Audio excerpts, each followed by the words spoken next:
Olá, bem-vindo ao Café com Cavanha. Estamos na sede da KPMG do Rio de Janeiro. A empresa gentilmente proporcionou esse espaço para gravarmos um café aqui hoje. Temos o prazer de conversar hoje com Cristina Pinho e Ana Zambelli. Boa tarde, senhoras. Boa tarde. Boa tarde. Poderiam nos contar a trajetória de vocês e as atribuições atuais que vocês detêm hoje? Claro. Começo? Começa. As mais velhas, né? Você percebeu, né? Bom, meu nome é Cristina Pinho, eu recém me aposentei da Petrobras, onde cheguei a exercer a função de gerente executiva em duas áreas, a área de serviço e a área, mais recentemente, engenharia submarina. Do EIP. Do EIP, isso. Comecei, na verdade, a minha carreira no Abast, no antigo Detran, mas logo depois eu fui para a EIP e continuei lá toda a minha vida. Então, eu trabalhei 31 anos na companhia e recém me aposentei.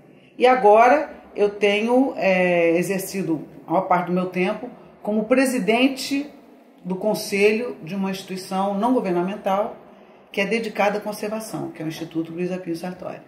Por que o nome? Esse nome? O Instituto Luiza Pinho Sartori tem esse nome porque a Luísa é minha filha e ela morreu num acidente aos 20 anos de idade. Ela era bióloga, conservacionista, ecologista, ativista. E em homenagem a ela e tudo que ela representava e que ela queria fazer, eu junto com alguns amigos, nós criamos então essa associação. É uma associação, hoje nós temos 60 pessoas que contribuem e a gente então faz trabalhos principalmente voltados para a educação. Educação na universidade, no pós-doutorado, no doutorado, e agora a gente está com projetos mais ambiciosos relacionados a introdução de espécies mesmo. Vamos fazer uma introdução de espécies na floresta aqui da Tijuca e também de escolas estaduais. É isso. Ana. Eu sou Ana Zambelli, eu trabalhei 16 anos na Schlumberger, comecei lá como engenheira de campo. Eu sou engenheira mecânica por formação, me formei pela FRJ. Depois, durante meu período na Schlumberger, eu fiz mestrado em engenharia de petróleo na Hertford, na Escócia. Depois disso, eu terminei minha carreira na Schlumberger como presidente da Schlumberger aqui no Brasil. Decidi sair porque eu não queria mais ir embora do Brasil, tinha morado em muitos países, feito muitas mudanças, e decidi que estava na hora de ficar em casa. Fui trabalhar para a Transocean, trabalhei para a Transocean durante 4 anos, aqui no Brasil como presidente para a América do Sul. Depois acabei me mudando de novo para Houston, como vice-presidente na parte de operações subsea. De lá fui trabalhar para o Grupo Maersk, na Dinamarca, como Chief Commercial Officer para a Maersk Drilling. E, de novo, na tentativa de ficar no Brasil e não sair mais, voltei ano passado e comecei a trabalhar como conselheira. Trabalhei como conselheira da VIX Logística e agora estou como conselheira da Petrobras. Bom, temos uma ótima representação aqui. Quando se fala em diversidade, estamos falando de que conceitos? Bom, a diversidade, ela é a diversidade de tudo, né? Ela é diversidade geográfica, diversidade de disciplinas, diversidade de gêneros. Nós estamos trabalhando com diversidade de gênero. E dentro disso nós estamos trabalhando fortemente, focando o nosso esforço no aumento de mulheres, né, nos níveis hierárquicos mais altos das empresas e voltar para a indústria de gás. Então, esse trabalho que nós estamos fazendo de diversidade de gênero para a indústria de gás, ele é bem focado na inclusão, né, de mulheres nos níveis mais altos da hierarquia da indústria de gás. De óleo e gás. É isso. A gente considera a diversidade importante como um todo, né? Mas quando a gente começou a pensar um pouco nesse projeto e o que a gente queria fazer, a gente pensou, bom, é um tema muito amplo, né? E como todos os temas muito amplos, quando você tenta abraçar uma causa que é muito grande de uma única vez, você acaba não sendo tão efetivo. Então a gente decidiu focar na área em que a gente tinha mais experiências pessoais, né? E que a gente acredita que pode agregar mais valor, que é justamente criar ou tentar ajudar, fortalecer essa nova geração de mulheres que estão na indústria de óleo e gás, que a gente vê, né, o nosso grupinho aí, que a gente, né, trabalha juntas já aí há muitos anos, e a gente não vê essa nova geração de mulheres chegando nem ascendendo para posições de executivas, posições de conselheiras. Então a gente se juntou pensando como que a gente pode fazer a diferença para tentar melhorar, né? E o nosso foco na indústria de óleo e gás, porque de novo, é a indústria que a gente tem maior experiência, né? Mas estamos super abertos assim, a conversar com outras empresas, né? Para entender como que elas fazem, o que elas fazem e o que foi bem sucedido. Quer dizer, essa troca de experiências a gente acha que é bem Mas o importante. interessante é que nesse momento foco e força para poder conquistar alguns resultados objetivos, né? Interessante. As empresas estão fazendo realmente internamente, eu entendi o grupo, mas há movimentos internos nas empresas verdadeiros ou é um pouco de propaganda? Como é que isso está sendo visto por vocês? Acho que a Ana pode dar um bons exemplos do que ela já viu. Eu acho assim, que existe uma mistura, né? Isso. Eu acho que existem empresas que genuinamente acreditam, né? E as empresas que normalmente genuinamente acreditam são empresas que, por vários motivos, viram bons resultados em fazer isso. Sentiram a necessidade do negócio, né? Eu falo que uma grande escola que eu tive, que eu trabalhei 16 anos na Schlumberger, a Schlumberger foi uma empresa fundada por franceses que vieram trazer suas tecnologias para os Estados Unidos na época e depois foram se expandindo pelo mundo todo. E eles começaram a sentir essa dificuldade de ter uma empresa, né, que era basicamente europeia e americana, né, e tendo que trabalhar em várias áreas do mundo, África, América do Sul, e essa, às vezes, dificuldade de conseguir se adequar ou conseguir pessoas que se adequassem e entendessem as complexidades locais. Então, a Schlumberger, durante muitos anos, trabalhou em diversidade geográfica, entendendo que ela precisava ter pessoas de todos os lugares onde ela trabalhava. Então, ela tinha uma política que chamava We Recruit Where We Work, né? Então, se ela trabalhasse no Brasil e tivesse 3.000 funcionários, ela deveria ter 3.000 brasileiros. Esses 3.000 brasileiros não precisariam estar trabalhando no Brasil ao mesmo tempo. Eles poderiam estar espalhados pelo mundo. Mas até por uma questão de sustentabilidade do negócio, se em algum momento, por exemplo, o governo brasileiro decidisse que não iria dar mais visto de trabalho, ou vistos de trabalho ficassem muito complicados, né, para trazer estrangeiros para o Brasil, ela teria que ter a capacidade de coletar todos os brasileiros que ela estivesse trabalhando ao redor do mundo e botar os 3.000 aqui para tocar as operações do Brasil. Uma visão de contingência. Então, uma visão realmente assim, de negócio, que para o negócio fazia sentido.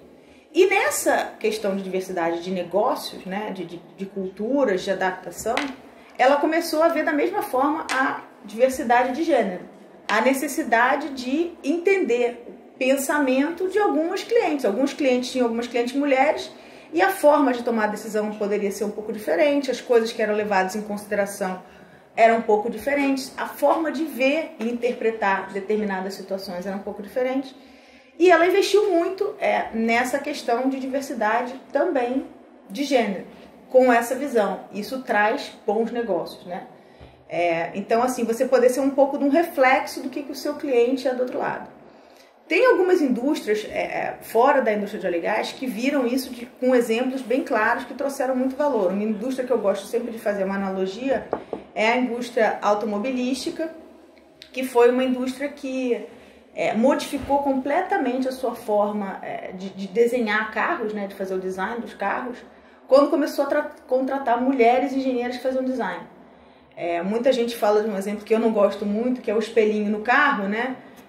Porque a mulher precisa para terminar a maquiagem no caminho para o escritório, mas o grande diferencial foi o mercado de SUVs nos Estados Unidos, que foi um mercado que cresceu baseado em mulheres passarem a desenhar carro para as mulheres. E como é que eles descobriram isso? Eles descobriram isso fazendo pesquisas e entendendo que em 70% quase dos casos, quem decidia na compra do veículo era a mulher e não era o homem, né?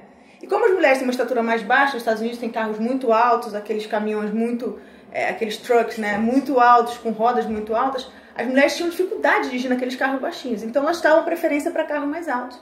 E daí, quando eles começaram a contratar mulheres engenheiras que faziam os designs, surgiu, na verdade, o grande polo de SUV, que a demanda é gigante, né? Que é o considerado o carro da família, mas por esse motivo, né? Tinha um motivo por trás. Para essa demanda específica. Então, é esse outro lado, né, de você entender o seu consumidor, né? A cabeça de quem está comprando e a cabeça de quem está vendendo, quem está fabricando e quem está desenhando.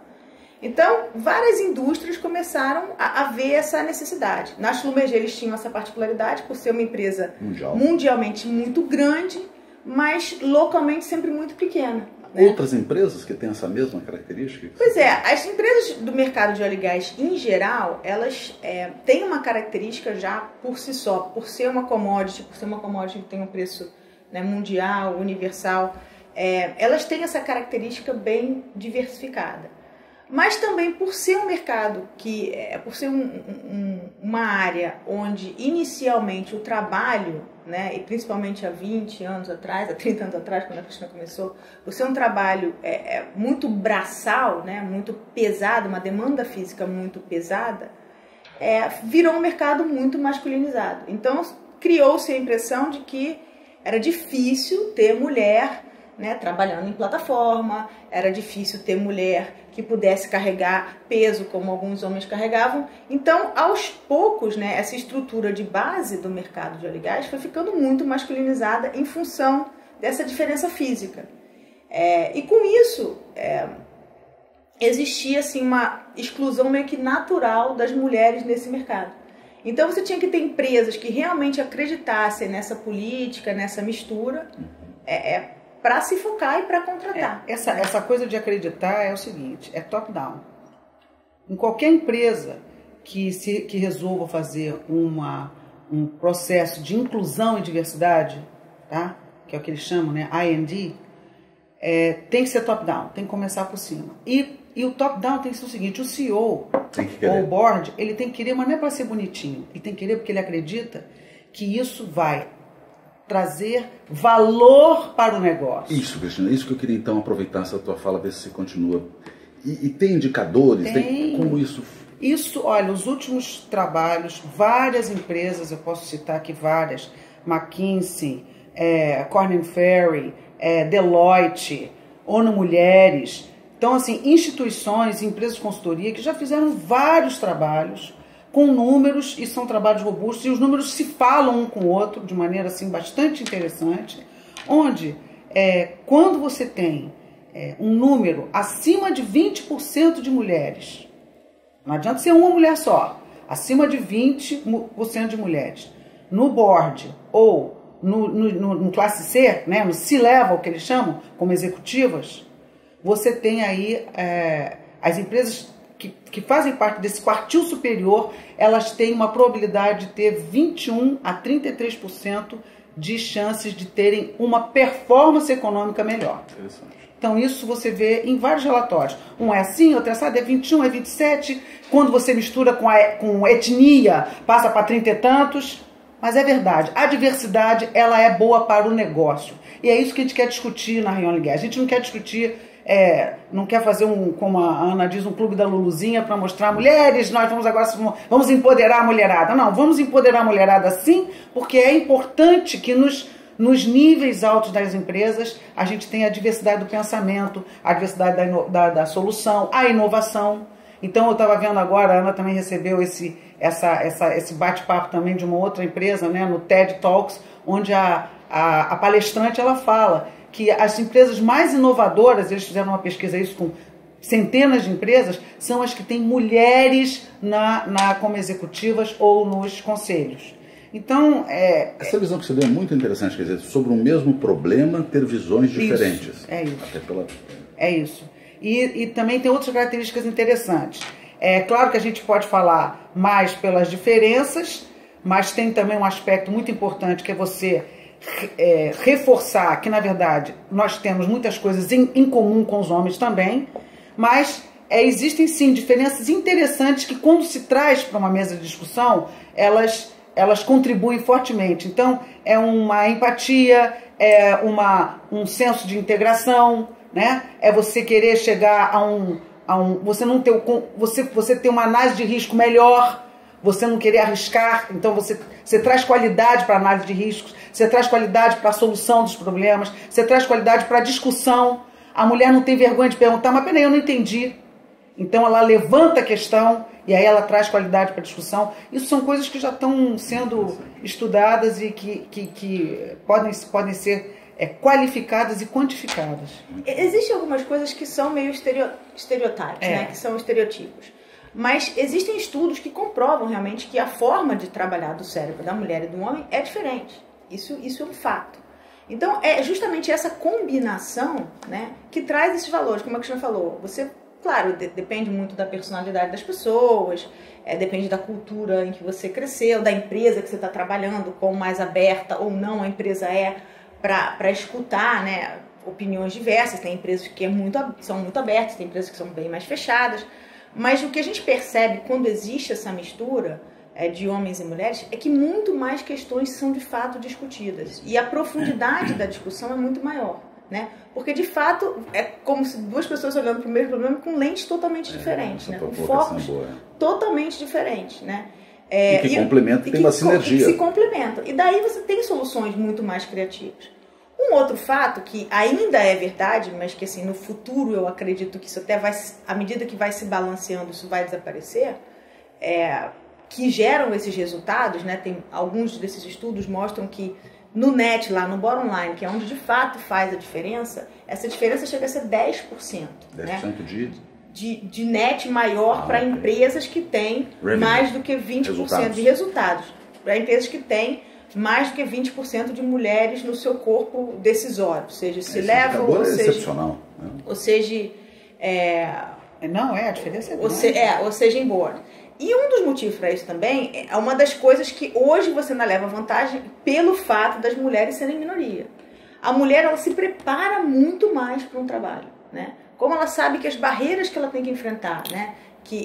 As barreiras que ela vai ter que ultrapassar para ela conseguir a mesma possibilidade que um homem, ela se prepara muito. Então ela vem muito preparada para o mercado, né? Ela vem muito preparada para aquela posição. O nível de dedicação, o nível de estudo, essa coisa do continuous education, né? A mulher é muito mais aplicada. Se você vai ver a quantidade de mulheres e homens que chegam a C-level position, chegam a board, mas que fizeram mestrado, que fizeram doutorado, ou que fizeram cursos, né, de advancement em management, em inovação, e em várias áreas, é maior. Porque a mulher, até pelo fato desse preconceito, ela se sente menos pronta. Ela fala, eu talvez não esteja pronta. Compelida a se esforçar. Então, ela dá esse empurrão maior. Então, acho que hoje também ainda tem um pouco esse benefício. As empresas se beneficiam do fato de quando a mulher chega para aquele trabalho ali, ela está Agora, mais a gente preparada. tem que fazer um esforço, e aí vem ao encontro desse trabalho que nós queremos, que ultrapasse as fronteiras de um evento na Rio Gas. Né? E até te perguntar isso sobre... Tem uma agenda? Temos uma agenda, né? Então foi a Ana que deu essa ideia. A gente está trabalhando junto lá com o IBP, que além da Rio Gas, a gente continue um trabalho em que a gente possa mentorar jovens, futuras gerentes, né? Engenheiras da indústria do petróleo, né? Quer dizer, não necessariamente engenheiras, mas futuras gerentes. É claro que a gente quer focar muito para o core business da empresa, gerência no core business. Por quê?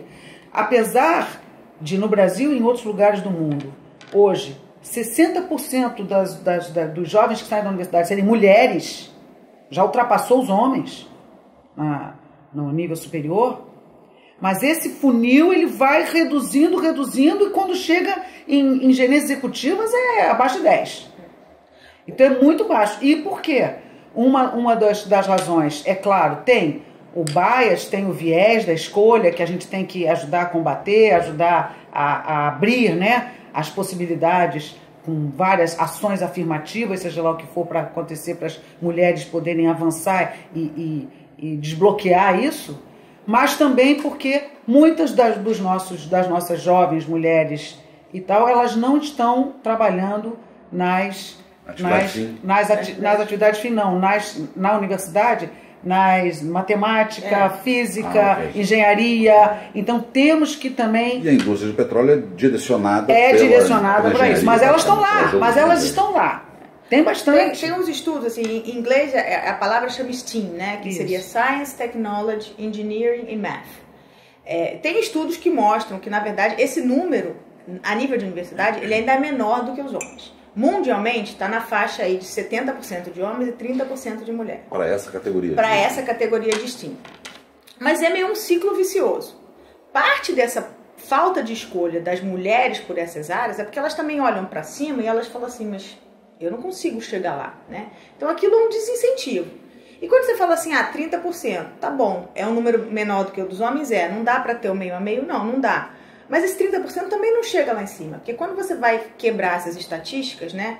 E aí você pode, como a Cristina mencionou, vários estudos de várias empresas, mas eu vou dar aqui alguns números, assim, mais ou menos aproximados de estudos que a gente analisou em profundidade, mostram que as duas maiores áreas geográficas no mundo, né?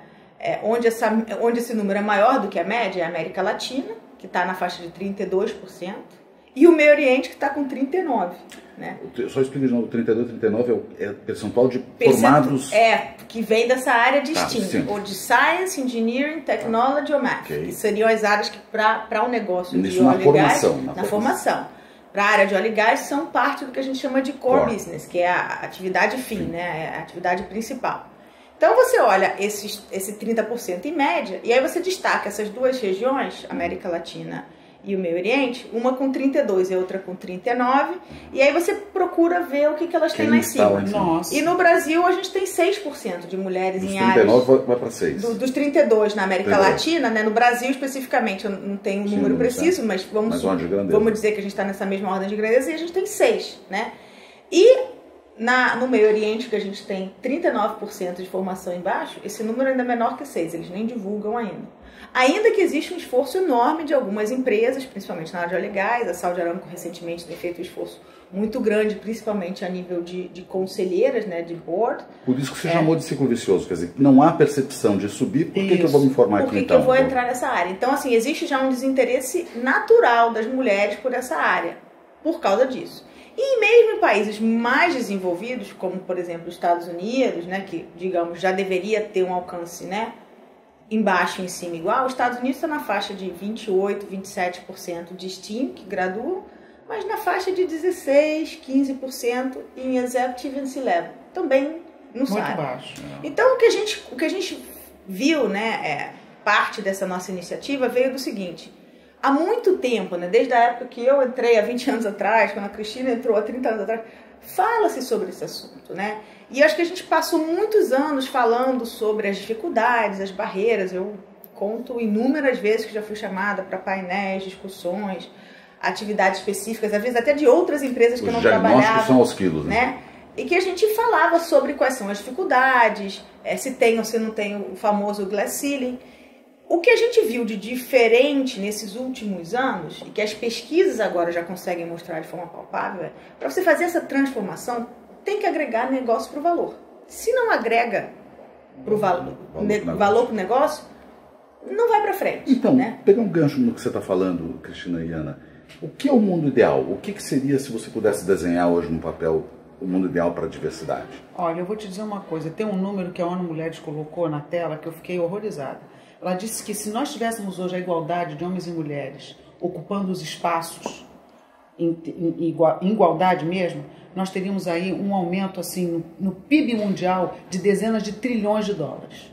Mulheres que estariam aptas a trabalhar e gerar tanta riqueza quanto os homens. Essas mulheres, elas estão sendo subutilizadas e, portanto, o mundo está perdendo esses trilhões de dólares, tá? E o outro número também que é estarrecedor é, se nós não fizermos nada do que já estamos fazendo agora, nós só teremos essa igualdade em 170 anos. Ou seja, não é possível que o mundo perca toda essa riqueza que pode ser gerada e ainda demorar 170 anos para isso acontecer, né? Então, nesse sentido, existem vários países que já enxergaram isso e estão fazendo diferente? Existem. Agora, são ações de governo. Então, são ações, assim, bastante afirmativas do governo. Então, estruturadas. Eles chegam assim, nas estatais e nas empresas de economia mista, eu quero que o board seja composto por, no mínimo, 40% de mulheres. A Noruega fez isso em 2005. Resultado, hoje, o número da Noruega é mais de 40%. Então, hoje, a Noruega é um dos países que mais tem mulheres, tanto na classe executiva quanto nos boards. Você compara a Noruega com o Brasil, a Ana já falou, é 8%. Tá? Isso que eu estou contando com as donas de empresas, que também fazem parte dos boards, porque elas são donas. Não estou falando das independentes, não. Então, nesses 8% tem dona de empresa. Então, assim, é bem baixo mesmo. E o Brasil tem ações afirmativas? Tem. Está rolando no Congresso, né, um regramento novo para as estatais e para a economia mista de uma evolução em percentual de mulheres que farão parte dos conselhos dessas empresas. Então, chegando a 2022 com 30%. Então, 2018 com 10%, chegando a 2022 com 30% de mulheres nos boards das empresas de economia mista estatal. Mas isso não chegou, ainda não foi aprovado pelo Congresso. Mas existe esse movimento. Essa estruturação. A Cristina falou no começo assim, que essa é uma ação que tem que vir de cima para baixo. Né? E por que a gente fala que tem que vir de cima para baixo? Porque essas ações afirmativas, elas têm que ser alguma coisa que possa ser firmado, tanto no governo quanto nas empresas. Não pode ser a vontade de alguém só. Não pode ser a vontade de alguém. O que acontece? Se você pega, por exemplo, um CEO de uma empresa que de fato acredita, né? E tem várias histórias super interessantes, tem um CEO que ele conta como que aquilo chamou a atenção, que na verdade foi numa mesa de jantar, a filha dele fazendo alguns comentários para ele, né? Depois de ouvir uma ligação dele de trabalho, é que ele se deu conta da importância e do tipo de... A gente fala muito de preconceito, a gente fala de preconceito como uma coisa só... A gente não usa a palavra preconceito como deveria se usar, que é o pré-conceito, quer dizer, que você tem o conceito de alguma coisa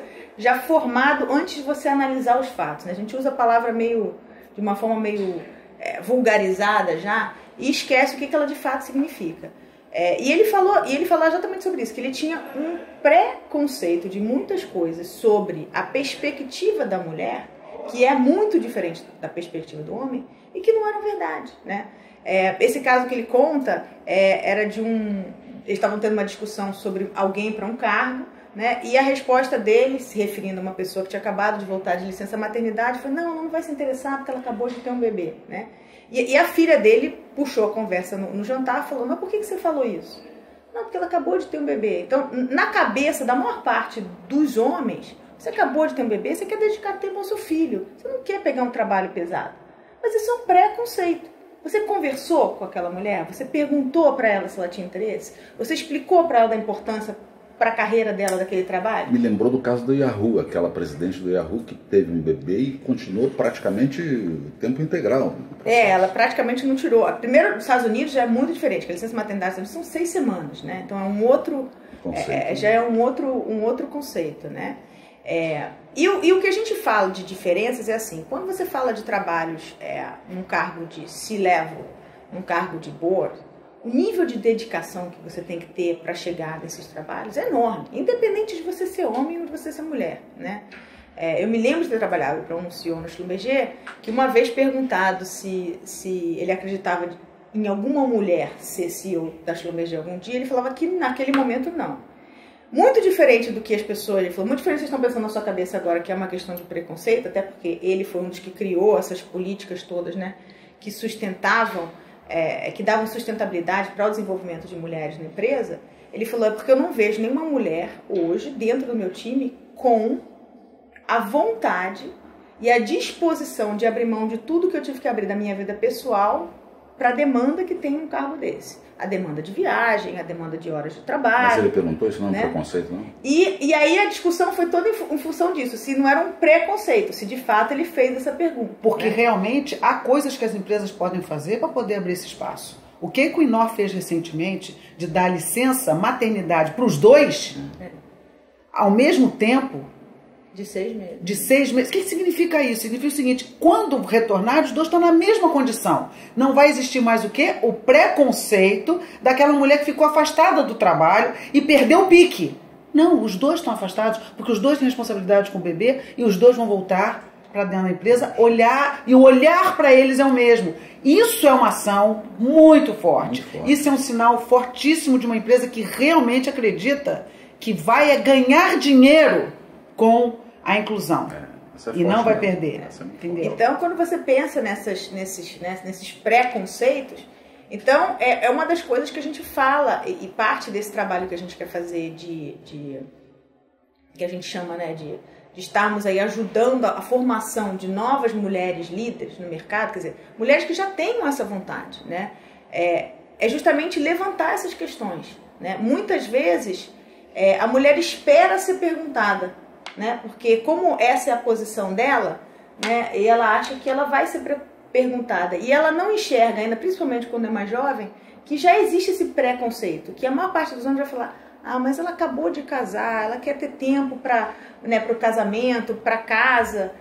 E acabam fazendo escolhas, empurrando, né, eu falo assim, a carreira delas para uma lateral, que depois fica muito difícil. Depois que você não pegou determinadas funções de extrema relevância ali para você na sua carreira, na base, na construção, você cria dois problemas. Você cria falta de credibilidade para as pessoas que vão te promover no futuro, porque olham para você e falam: poxa, mas principalmente nessas áreas core, mas ela não foi operacional, ela não foi uma gerente de operação, ela não foi uma gerente de manutenção, como é que ela agora vai ser, né, uma gerente geral, né, se ela não teve essa passagem? E para a própria mulher, porque ela se sente aí não capacitada, ela fala: poxa, eu não fiz aquele trabalho. Será que eu estou tão capacitada? Então você afastando a mulher dessas carreiras de core que ela tem que fazer, né? E a gente fala que entre os 30 ali é esse grande ponto de decisão, porque é no momento em que seu relógio biológico está funcionando, que as coisas começam a acontecer na sua vida particular, você decide ou não se você quer ter filhos, que é uma coisa também que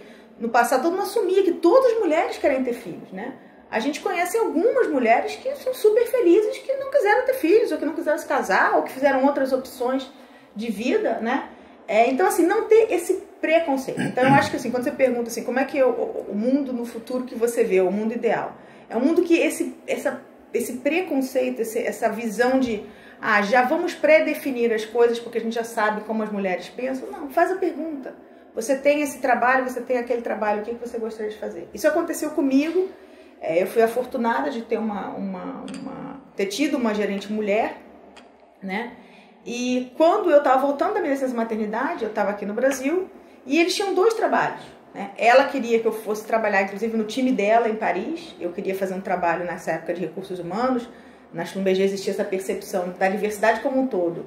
Você pode vir da linha de operação, mas você vai se tornar um gerente melhor a um nível alto se você passou por funções dentro da empresa que não são o core business também. Você entender como é que funciona o RH, você entender como é que funciona o SMS, você entender como é que funciona o financeiro, para se tornar um gerente mais completo. Essa diversidade, a empresa apostava muito. Eu vinha da carreira de operações, fiz operações a minha vida toda, mas sempre intercalei com outras funções. Então, uma das que eu queria fazer era RH, eu ainda não tinha feito, então eu manifestei antes de sair de licença maternidade que quando eu voltasse eu gostaria de pegar um trabalho em RH, se houvesse uma oportunidade. E ela tinha um trabalho fantástico, que era para ser gerente de carreiras mundial da empresa, sentada em Paris, né? Então, olhando o desenvolvimento de carreiras, planos de carreiras para várias pessoas, né, a nível mundial. E como eu voltava de licença maternidade, eu falava: mas ela está no Brasil, ela não vai querer sair daqui para ir morar em Paris. Então, vamos oferecer para ela ser diretora de RH aqui do Brasil, né? E aí ela parou e falou: não, vamos perguntar para ela o que ela quer. Então dê a ela as 2 opções. Se ela optar por ficar no Brasil, ok, mas foi uma opção, né? E quando eles me deram os 2, eu não pensei 2 vezes. Eu falei: eu quero trabalho de Paris, né? Nem me ocorreu ficar no Brasil, né? Porque eu tinha certeza que eu poderia ser tão boa mãe para o meu filho em Paris ou no Brasil, e que o trabalho de lá era muito mais interessante, que eu aprenderia muito mais, que essa visão global ia me dar muito mais experiência. Então, para mim, o mundo ideal seria um pouco nesse sentido, que não tivesse esse preconceito. E a outra coisa que aconteceu recentemente, né, que eu falo que seria o mundo ideal, é que determinadas manchetes não acontecessem mais, né? Recentemente, o Pedro Sánchez, né, como primeiro-ministro da Espanha, nomeou dentro do gabinete dele mais mulheres do que homens, aliás, muito mais, né? Ele tem, acho que 70% mulheres e 30% de homens, né? E foi assim, manchete em todos os jornais do mundo, né, que o primeiro-ministro da Espanha nomeia mais mulheres do que... Se fosse ao contrário, mais homens que mulheres, isso faria manchete no jornal? Não, mas ao mesmo tempo também foi manchete no jornal do Brasil, o presidente Temer não ter nomeado nenhuma mulher, né, no ministério. Lembra que o primeiro ministério que ele nomeou não tinha nenhuma mulher. Então, assim, os exageros, né, eles aparecem, mas eu concordo com a Ana, se fosse um equilíbrio, não ia... Então, assim, eu acho assim que o mundo ideal seria esse mundo em que isso não fosse manchete de jornal, porque, na verdade, você está escolhendo quem é o melhor para a função, independente do gênero. Você colocou de uma forma muito clara, quer dizer, a questão do preconceito, né? E eu acho que isso é muito forte, realmente. Esse mundo ideal seria quando isso não existisse, quer dizer, a comunicação fosse plena para saber as coisas como elas deveriam ser. Deveriam ser. É mais ou menos isso, mas assim, eu ainda acho que, para mim, o mundo ideal seria quando as empresas, os países e os governos realmente percebessem que nós estamos perdendo trilhões de dólares. São aqueles dois no indicadores mundo. que você deu. Exatamente. Quantos anos? E vamos levar 170 anos para poder colocar a mulherada no mercado de trabalho no nível que elas têm estudado tanto para estão aptas para trabalhar. Muito bom. Muito bom. Eu gostaria de agradecer Cristina Pinho, Ana Zambelli, por esse tempo, por essa conversa excelente. A gente que agradece a oportunidade e pelo apoio aí ao nosso pequeno projeto, mas que a gente espera que faça uma grande diferença para a nova geração de mulheres no mercado de óleo e gás. Essa é a ambição. Muito obrigado. Muito obrigado. Cavanha.café com Brasil Energia Petróleo. Muito obrigado. Posso fazer um pedido?